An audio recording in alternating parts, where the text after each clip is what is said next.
بسم اللہ الرحمن الرحیم۔ السلام علیکم۔ تاریخ کا سچ اور میں ہوں عطاء الرحمن طاہر۔ گزشتہ پروگرام میں ہم نے آپ کو بتایا تھا کہ مسلم لیگ کی تحریک سول نافرمانی کے نتیجہ میں متحدہ پنجاب کے وزیر اعظم ملک خضر یاد ٹیوانہ 2 مارچ 1947 کو مستعفی ہو گئے اور گورنر سر میریڈتھ جینکنز نے صوبے میں گورنر راج نافذ کر دیا۔ 1946 کے انتخابات کے بعد متحدہ ہندوستان کا سیاسی نقشہ مکمل طور پر تبدیل ہو چکا تھا۔ 1937 کے برعکس تمام علاقائی ہندو اور مسلم سیاسی جماعتیں اپنا وجود کھو چکی تھیں۔ عوامی سطح پر کانگریس کو ہندوؤں کی اور مسلم لیگ کو مسلمانوں کی نمائندہ جماعت تسلیم کر لیا گیا۔ گویا پورا ہندوستان مذہبی بنیادوں پر تقسیم ہو چکا تھا۔ اب صرف سرحدوں کی تقسیم باقی تھی۔ 4 مسلم اکثریتی صوبوں میں سے 2 صوبوں متحدہ بنگال اور صوبہ سندھ میں مسلم لیگ اپنی حکومتیں قائم کر چکی تھی۔ صوبہ سرحد میں کانگریس کے پلیٹ فارم سے خان عبدالجبار خان عرف ڈاکٹر خان صاحب اپنی حکومت قائم رکھنے میں کامیاب ہو گئے، جبکہ متحدہ پنجاب میں گورنر راج نافذ ہو چکا تھا۔ ہندوستان کی سیاست میں اس وقت ہلچل مچ گئی جب برطانیہ کے وزیر اعظم کلیمنٹ ایٹلی نے 10 فروری 1947 کو برطانوی پارلیمنٹ میں ہندوستان چھوڑ دینے کا باضابطہ اعلان کر دیا اور اس کے لیے جون 1948 کی ڈیڈ لائن بھی مقرر کر دی۔ کلیمنٹ ایٹلی نے یہ وارننگ بھی دے دی کہ اگر ہندوستان کے مقامی قائدین اور سیاستدان انتقال اقتدار کے کسی فارمولے پر متفق نہ ہو سکے تو برطانیہ ہندوستان کا اقتدار ہندوستان کے منتخب نمائندوں پر مشتمل مرکزی حکومت کے حوالے کر دے گا۔ انہوں نے یہ بھی کہہ دیا کہ کوئی حل نہ نکلنے کی صورت میں اقتدار ہندوستان کے تمام صوبوں کی منتخب صوبائی حکومتوں کے سپرد بھی کیا جا سکتا ہے۔ وزیر اعظم ایٹلی نے اقتدار کی منتقلی کے اس عمل کو جلد از جلد پایہ تکمیل تک پہنچانے کے لیے ایک اور اہم فیصلہ بھی کیا۔ یہ فیصلہ تھا وائسرائے ہند کی تبدیلی۔ وزیر اعظم کلیمنٹ ایٹلی نے 10 فروری کو ہی برطانوی پارلیمنٹ کو بتا دیا کہ ہندوستان کے موجودہ وائسرائے لارڈ ویول کو ہٹا کر ان کی جگہ لارڈ ماؤنٹ بیٹن کو ہندوستان کا نیا وائسرائے مقرر کیا جا رہا ہے۔ وزیر اعظم ایٹلی کا یہ بیان برطانوی پارلیمنٹ میں کسی بڑے دھماکے سے کم نہ تھا۔ اپوزیشن لیڈر سر ونسٹن چرچل نے وزیر اعظم ایٹلی کے اس ہنگامی پروگرام کو شدید تنقید کا نشانہ بنایا اور اسے عجلت میں کیا گیا فیصلہ قرار دیا۔ ونسٹن چرچل نے سوال کیا کہ پارلیمنٹ کو بتایا جائے کہ یہ سب کچھ اتنی عجلت میں کیوں کیا جا رہا ہے اور وائسرائے ہند لارڈ ویول جو اپنی ذمہ داریاں احسن انداز میں سر انجام دے رہے تھے انہیں کیوں تبدیل کیا جا رہا ہے۔ وزیر اعظم کلیمنٹ ایٹلی نے چرچل اور ان کی کنزرویٹو پارٹی کے ارکان کے سوالات کا جواب دیتے ہوئے کہا کہ حکومت برطانیہ ہندوستان کے عوام کا بوجھ زیادہ دیر تک نہیں اٹھا سکتی۔ اب وقت آ گیا ہے کہ ہندوستان کے عوام اپنی ذمہ داریاں خود سنبھالیں۔ انہوں نے یہ بھی کہا کہ اقتدار کی جلد از جلد منتقلی برطانیہ اور ہندوستان دونوں کے لیے بہتر ثابت ہوگی۔ وزیر اعظم ایٹلی نے یہ اعلان بھی کر دیا کہ لارڈ ماؤنٹ بیٹن ہندوستان کے آخری وائسرائے ہوں گے اور ان کی صرف ایک ہی ذمہ داری ہوگی کہ ہندوستان کے عوام کو جلد از جلد اقتدار کی منتقلی۔ دراصل چرچل ماضی کی طرح ڈٹائی کے ساتھ اپنی رجعت پسند سوچ پر قائم تھے جس کا مظاہرہ وہ پارلیمنٹ میں کھل کر کر رہے تھے، جبکہ وزیر اعظم ایٹلی ایک روشن خیال لیڈر کی حیثیت سے زمینی حقائق کو مد نظر رکھتے ہوئے ہندوستان چھوڑ دینے کا حتمی فیصلہ کر چکے تھے۔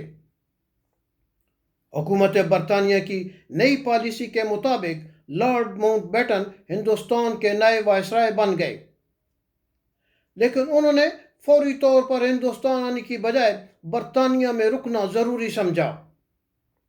لارڈ ماؤنٹ بیٹن دراصل ہندوستان کے معاملات، مشکلات اور مسائل کو پوری طرح سمجھنا چاہتے تھے، جس کے لیے انہیں کئی بریفنگز میں شرکت کرنا پڑی۔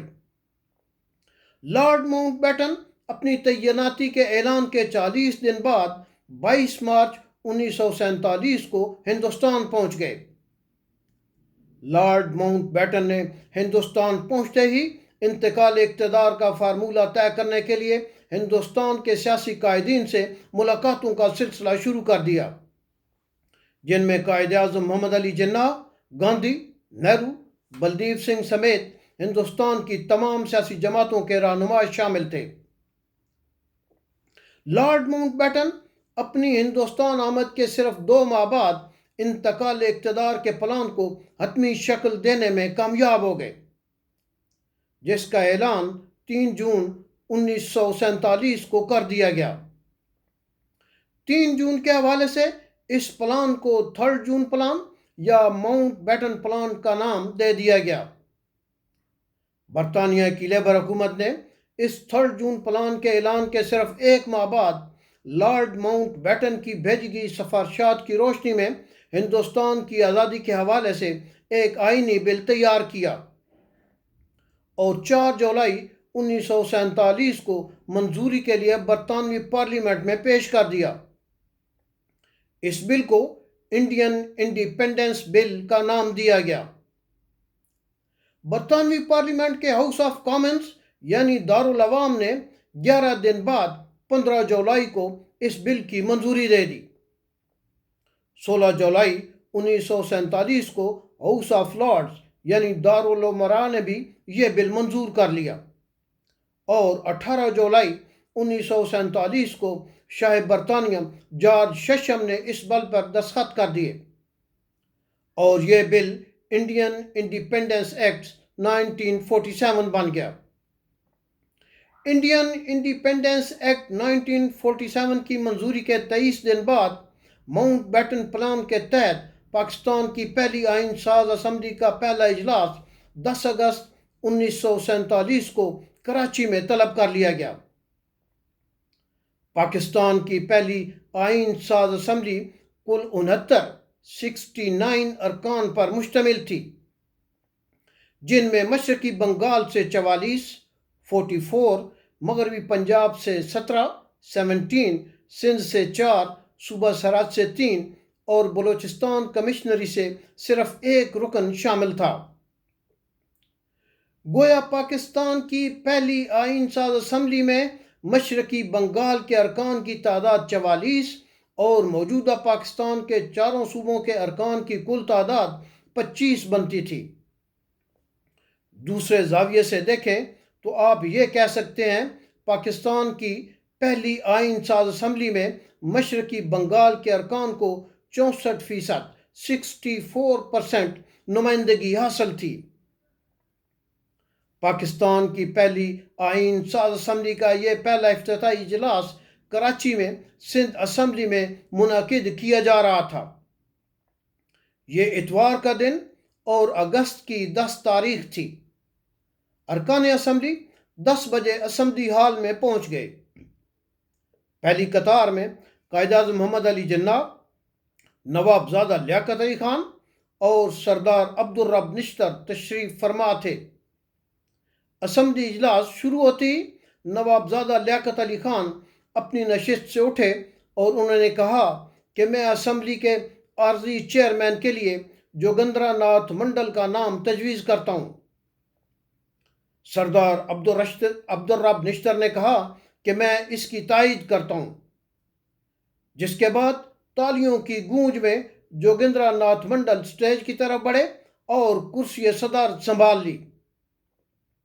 اس کے بعد جوگندرا ناتھ منڈل نے پاکستان کی پہلی آئین ساز اسمبلی کے چیئرمین کی حیثیت سے افتتاحی خطاب کیا۔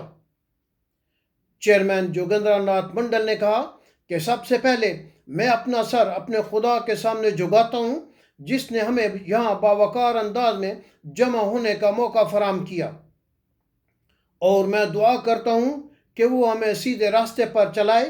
اور پھر لیڈیز اینڈ جینٹل مین، میں آپ کا تہ دل سے شکر گزار ہوں کہ آپ نے پاکستان کی آئین ساز اسمبلی کے پہلے افتتاحی اجلاس میں چیئرمین منتخب کر کے مجھے اس عظیم اعزاز سے نوازا۔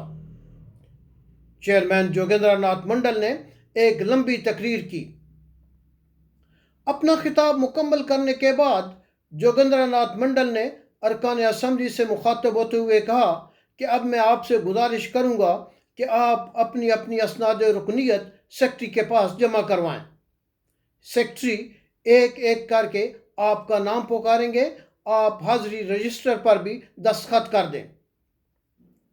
سب سے پہلے جوگندر ناتھ منڈل نے اپنی اسناد رکنیت سیکرٹری کو پیش کی اور رجسٹر پر دستخط کیے، جس کے بعد قائد اعظم محمد علی جناح، نوابزادہ لیاقت علی خان اور دیگر ارکان نے اپنی اپنی اسناد رکنیت سیکرٹری کو پیش کی اور رجسٹر پر دستخط کر دیے۔ اجلاس معمول کی کارروائی کے لیے اوپن کر دیا گیا۔ ایوان نے کئی دوسرے امور نمٹانے کے ساتھ دوسرے دن ہونے والے اسمبلی کے صدر کے انتخاب کے لیے قواعد و ضوابط کی منظوری بھی دے دی۔ قواعد و ضوابط کے مطابق یہ طے پایا کہ اسمبلی کے صدر کے انتخاب کے لیے کاغذات نامزدگی آج ہی یعنی اتوار کو شام 4 بجے تک جمع کروائے جا سکیں گے، جس کے بعد چیئرمین جوگندر ناتھ منڈل نے اجلاس دوسرے دن 11 اگست پیر کی صبح 10 بجے تک ملتوی کر دیا۔ پاکستان کی پہلی آئین ساز اسمبلی کے پہلے اجلاس کے دوسرے دن کیا ہوا؟ اسمبلی کے صدر کے انتخاب کے لیے کتنے کاغذات نامزدگی جمع کروائے گئے اور پھر کون صدر منتخب ہوا، یہ سب کچھ بتائیں گے ہم اگلے پروگرام میں۔